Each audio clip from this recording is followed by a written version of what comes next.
Hello लोगोफोर, नोंथांमोननि गेजेराव आं आरो मोनसे गोदानै फैनो गोनां बड' मिउजिक भिडिअनि आपडेट लाबोलायबाय।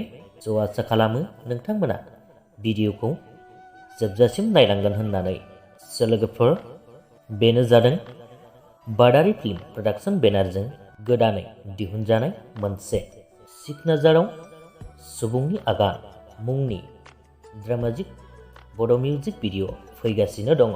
बे मिउजिक भिडिअआवनो गाहायै फाव खालामनाय नुनो मोनगोन फावखुंगुर शिddharth बर' आरो फावखुंग्रि सानसुमै मुसाहारि, लोगोसेनो फैला जे बरगयारी आरो रिंखां बरगयारी बिथांमोनखौ।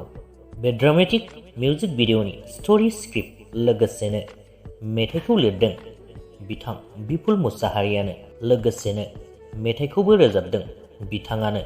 स' लोगोफोर, बे मिउजिक भिडिअखौ नोंथांमोना 12 एप्रिलसोनि गेजेराव बादारि फिल्म प्रडाक्शन चेनेलावनो नुनो मोनगोन। स' आसा खालामो नोंथांमोना बयबो बिथांमोननि मिउजिक भिडिअखौ नायनो थाखाय नेनानै थागोन। बेजों लोगोसेनो बे मिउजिक भिडिअनि आपडेटआबो बेखिनियानोमोन। भिडिअखौ नायनानै मोजां मोनदोंब्ला लाइक खालामदो, लोगोसेनो चेनेलखौबो साबस्क्राइब खालामनानै लादो। गोजोन्थों।